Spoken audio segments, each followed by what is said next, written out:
forget, you can hear the full-length, longer version wherever you get your podcasts.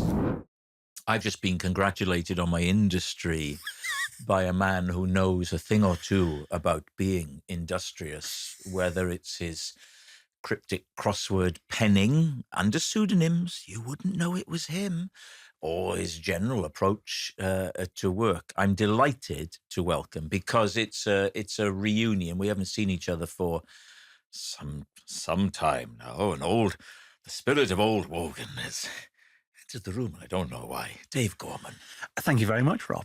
I felt even more of a reunion when you slipped into Wogan, because It's hard not to. It was never far away.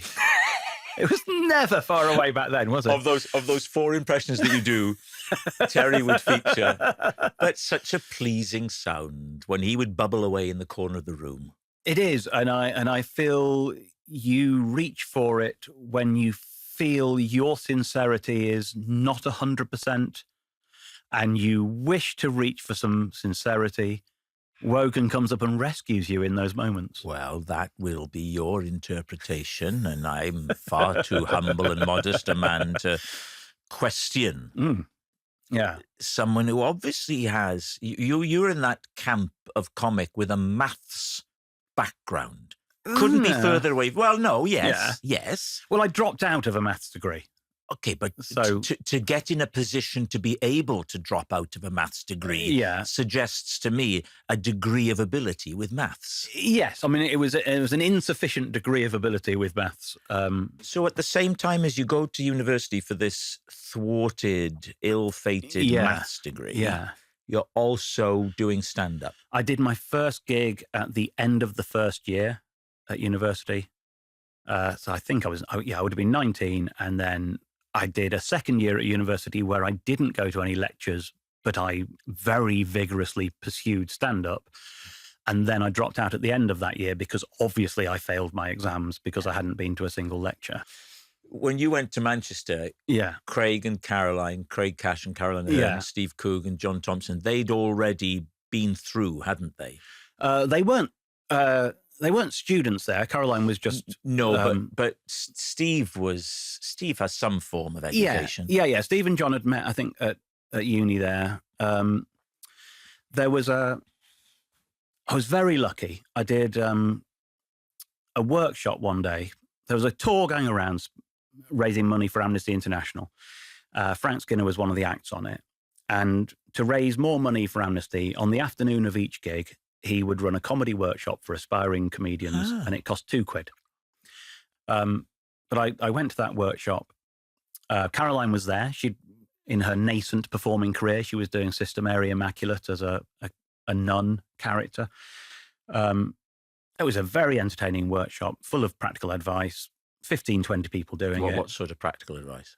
Frank talked about how you see your 20-minute set as a journey, and every joke you write is a light bulb in a lamppost, and the really funny ones will cast light for longer, and the little ones have a little flicker of light. And what you want to do when you're constructing your set is never have the person walking down that road be in darkness. So what a great way of putting it. If you've got some jokes that might not work, just make sure they're in between the ones that are going to cast a bigger bit of light and whatever. And sort of stuff like that. Which just I still will quote that. If a young comic asks for advice, I'll quote that bit of stuff from Frank. So I did that. And at the end of it, there was the usual, would anyone like to do a bit just for us? And like 4 or 5 of us did. Caroline did, I did. I bumped into Frank at a gig 2 weeks later. I was so starstruck. I was just on the back row of a small theatre, small club, 150 people or something like that. Frank was headlining, and he came up to me in the interval and remembered me from doing the workshop. And he gave me a phone number and said, call Malcolm, tell him I told you to call, and I'll get you a gig in Birmingham for £50. So I before I'd done open spots, I got a paid gig from Frank Skinner. That was just... So there was sort of no way I was going to walk away from it at that point.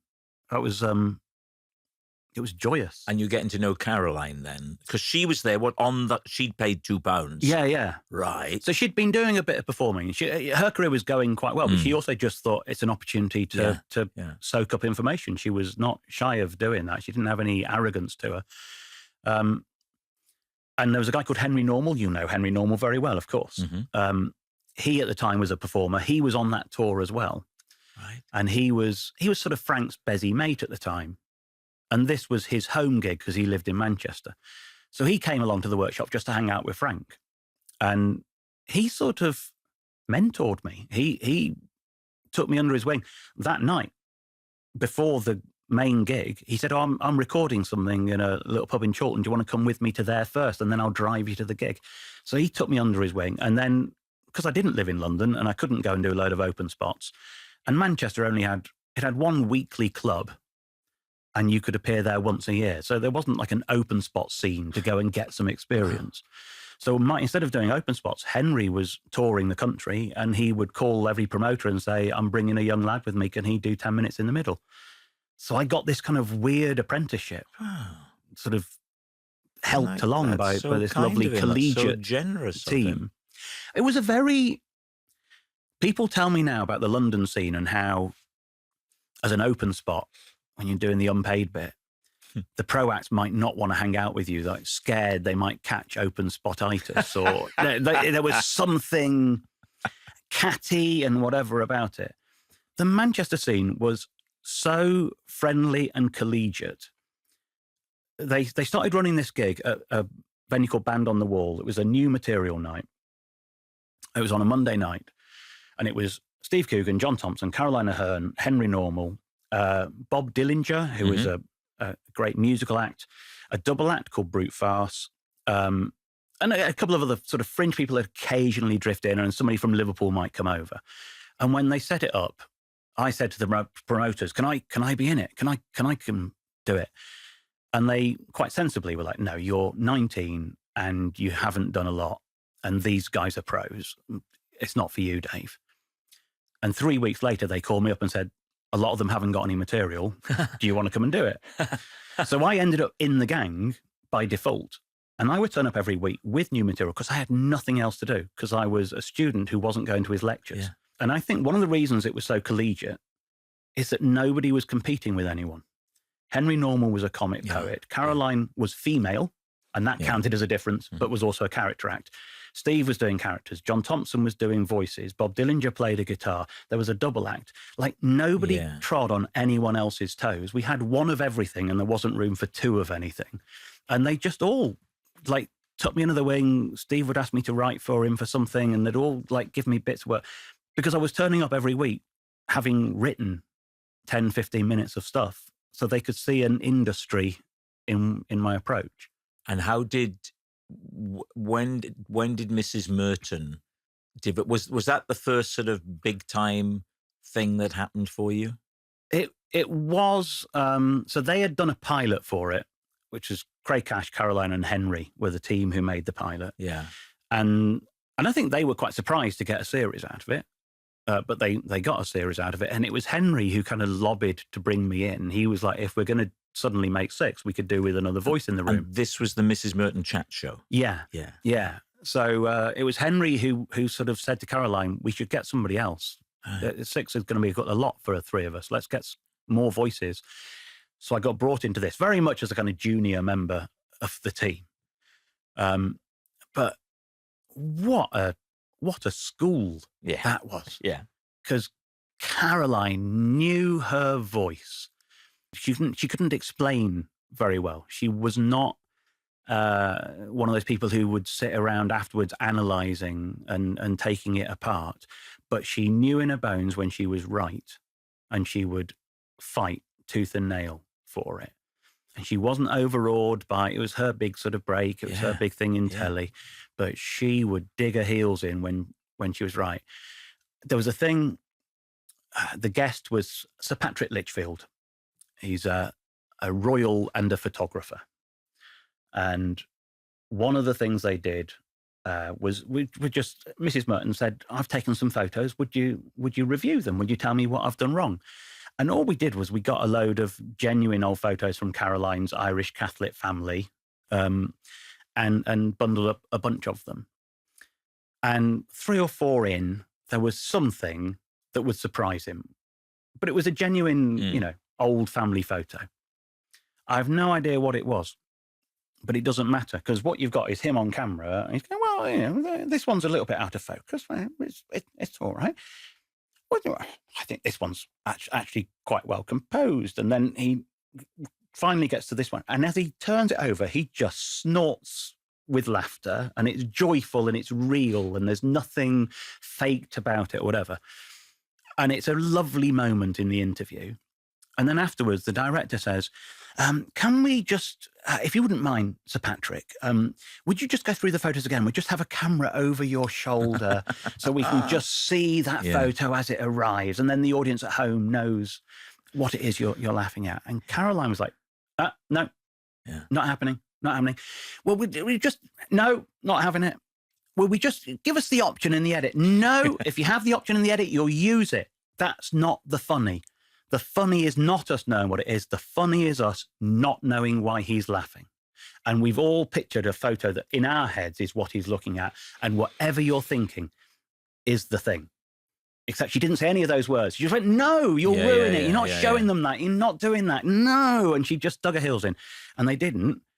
And you watch it and it's hilarious. And in your own head, it's a big lady falling off a chair with her knickers in the air or anything else. It doesn't matter. Yeah. But your imagination is doing the job. Quite, and telly will ruin it. To have that sort of mind at that age and on this show that is, to stand your ground like that. And you see it in the same thing happens. I wasn't involved in the Royal Family, but I love the Royal Family. Same thing happens in one of the early episodes of the Royal Family.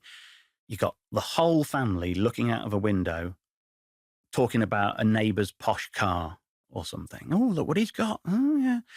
And what we're watching is their arses at the window. And conventional telly tells you, well, you've got to get a shot of what they're looking at. And you don't. You don't. And Caroline just knew that in her bones. She just knew it and just would fight tooth and claw to protect those things. And they're absolute hallmarks of what she did. You got quite emotional there talking about Caroline. I did. Or is it an eye condition? I can't tell. I do get emotional talking about it. It was an amazing time. I was incredibly privileged to be part of it. It was bruising at times and it was incredibly rewarding at times, and it was a ride. And it was there's so much has changed in the way the world behaves. But for example, we would get nominated for an award, and Caroline was always very, it's not me, it's all 4 of it. We're the gang. Right? We would treat it as a jolly, and we'd go down on the train together. We would get drunk together. On the train, we'd have a high old time, and it was the separation of us from London sort of added to that. We felt like a bunch of outsiders going on a bank job. And we'd go in and we'd have a right old jolly. And then you'd see in the papers the next day stories about Caroline being drunk. Right. And they were informed by her being female, her character being an old lady, and the supposed primness of an old lady. But you'd also go, well, Martin Clunes was drunk, but he was in Men Behaving Badly, and so he was all lager, and that was all right, and it wasn't all right for Caroline, and you were witness to a kind of hounding of her, and I think some of that is what gets me emotional, because I think about that time, and I think about how she was not treated well by the world. I only met her a handful of times, but we seemed to hit it off. Do you remember that awards ceremony? I think it was the British Comedy Awards when Steve Coogan, the Manchester I'm aware of his work. Big in the 90s.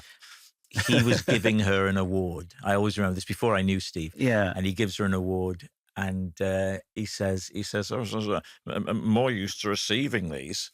And she goes, that were ages ago. Do you remember that? I don't remember that. I've always remembered that. Oh, bless her.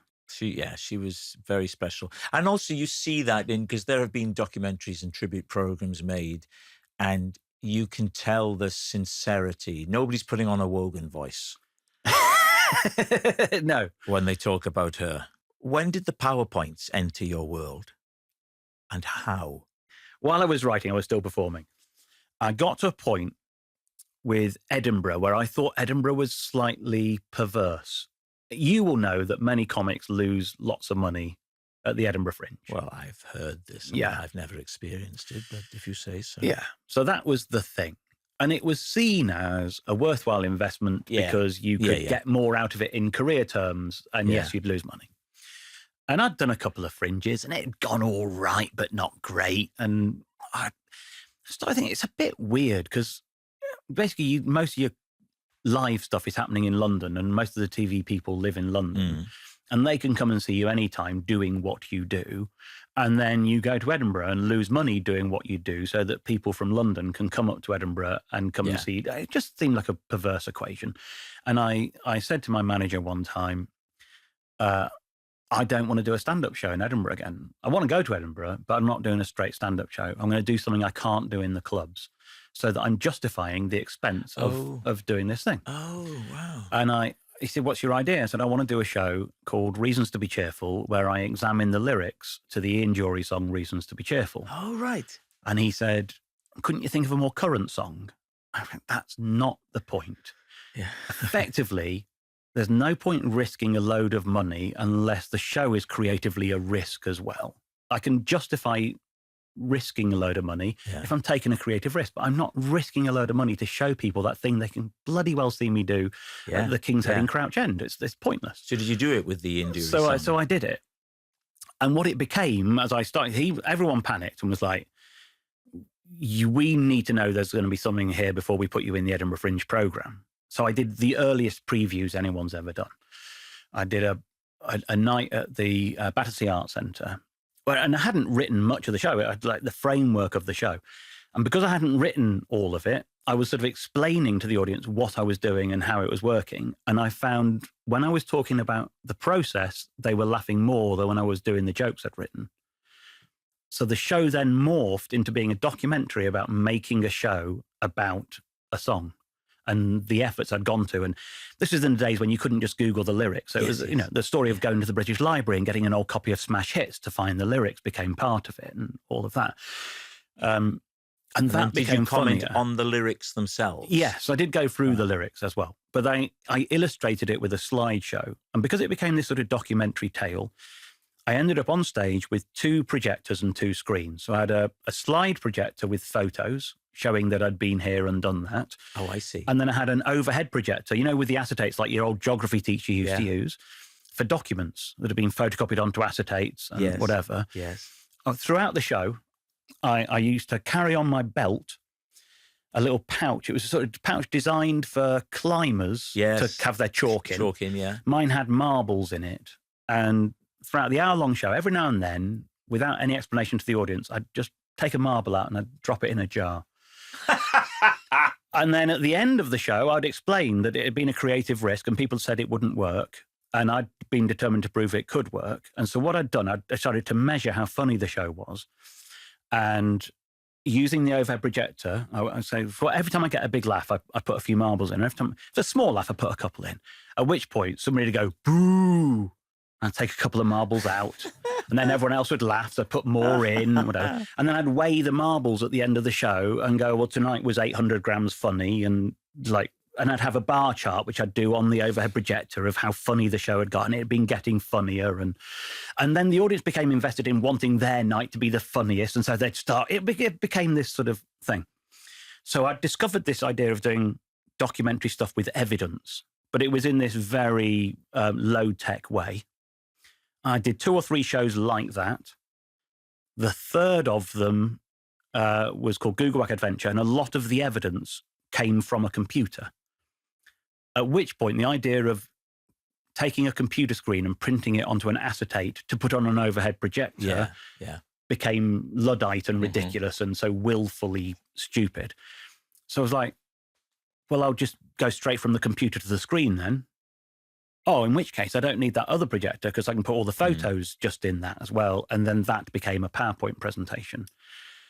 And then I discovered how much more intense I could make the whole experience, because now instead of running between two projectors, I could change that screen every second, every 10 seconds. So normally now in a show, there's between 800 and 900 slides. 800 to 900? Yeah. And I change them every 10 seconds, and they can be undercutting me or reinforcing me, or it can work like a traditional double act. I did the show one night in Brighton. I was very touched by this. At one point, halfway through the festival, and I started off with, it was a very exciting festival. I started off with audiences of 12 and I ended it with audiences sold out. And the venue held 15. The venue held about 200. But at that time, that was hugely exciting to me. And it was sort of a week of really hard work, and then something clicked and people started coming, and it grew and grew and grew. And about that, just as it was taking off, I got a phone call and someone said, Ian Jory is going to come and review it for The Independent. And I was terrified. Yeah. As much as anything, because if he's in the room, it's going to change the show. Yeah, because people won't be able to ignore the fact that he's in the room. Yeah. So you know what it's like with certain audiences. If everyone has to look to him first to see if he's finding it funny before they can find it funny, it's going to change the gig. I have a similar story with Dustin Hoffman. I don't come out of it very well. Luckily for me, he bottled it, actually. He decided he didn't want to be... He clocked that he was be looked at. So he ended up turning it down, so it didn't happen. Not long after, he passed away. And I had known, because when I was making it, I ended up speaking to one of his old bandmates, and they'd said, oh, it's not well known, but he's very ill at the moment. So I sort of had a head start that was going to happen. And he did pass away shortly afterwards. And then I was doing the show in Brighton. And after the show, a couple of people hung around to chat to me. And this other person hung around for so long, waiting patiently. And this guy left, and she was still there. So I'm really sorry for keeping you waiting. And she was Jemima Jory. Oh. It was his daughter. And she just said, I just wanted to tell you, my dad would have fucking loved that. Oh. I just, like, I'm getting really all emotional again. Because that's just a beautiful thing to be told. Because obviously I would have sought his approval more than anyone for doing it. How lovely. It was lovely. Which brings us to something else that's lovely. A new television show. Dave Gorman. And he's here. Yes. Modern Life is Goodish. Yes. Tell us about this, Dave. So it's a revival, basically. So I'd become this thing where I did these big live PowerPoint presentations as stand-up. And I did one in Edinburgh called Dave Gorman's PowerPoint presentation, which begat a series which ended up being Modern Life is Goodish. And I made 5 series of it for Dave. And I loved it. I'm really proud of it. There's 36 episodes out there. And I don't think many people get to put long form stand-up on telly. I am really lucky because I got to put 36 Edinburgh shows on telly. But 36 Edinburgh shows would take most people 36 years. It's a hard... You don't normally write more than one a year. We wrote, not just me, but I did a lot of it. I used to work 100 hours a week for 9 months of the year to make a series. And loved it, but then had a kid and went, I'm not going to do it anymore. So I stopped. And it was one of those rare moments in telly where the show wasn't cancelled. We didn't lose numbers or whatever. And everyone involved just went, fair play, mate. You've worked your ass off. That we're so grateful. And it was always done with a kind of, look, if you ever want to come back, the door's open, because that was a big show for us. So fine. And every now and then, it's been 7 years since we did it. Every now and then during those 7 years, there'd be a little, anything for us? Do you want to come back and do some more? Sort of hoping that I didn't like my child or something. And then because what I did do was carry on working, so I toured a couple of times. And when you tour, you end up with a store of material. And because my material works long form, I can't cut it up and do 7 minutes. So I've never been asked to and never will do a Live at the Apollo or whatever, because I can't break it down into a 7-minute unit. It doesn't exist like that. So I've got all this stuff that hasn't been on the box, but is quite long form. And this time they knocked on the door and went, how about doing just a small, you don't even have to do a full series. Do you want to make just a few? It's like, yes, absolutely. If we get the same team and the same venue and we do it the way we used to do it. Yeah. I'm too old and ugly to be explaining it to people again and starting from first principles. If we get the whole team back and do the whole thing as we used to, then I'm bang up for it. So we wrote a load of new stuff and found ways of crafting the old stuff that hadn't been on the telly into the shape of a telly show. And it was like getting the gang back together.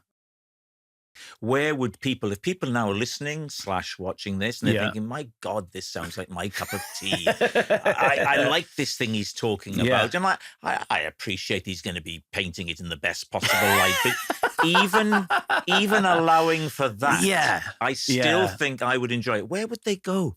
Well, the new episodes are going on Dave, or as I believe, we now have to call it You and Dave. I don't understand the rebrand. I'm ever so sorry. Yeah, but you and Dave, and then they obviously have their own streaming platform. A channel named after you, though. Yeah, it took them a long time to get around to me when it came to employing me, but they. So it's on You and Dave. Yeah, and they have their own streaming service, Sure. and then the 36 we made previously. Yeah, some of those will be available on their streaming service, but all of those are also available on my YouTube. I'm going from this recording to start watching these. Traditionally, I would have watched them before the interview. Of course, yeah. But I'm a very lazy person and my time is not my own. I've always known this. At this point, the interview comes to a close. All that remains now is for David and myself to take some photographs that will be used for publicity. You don't need to see that happening. Goodbye.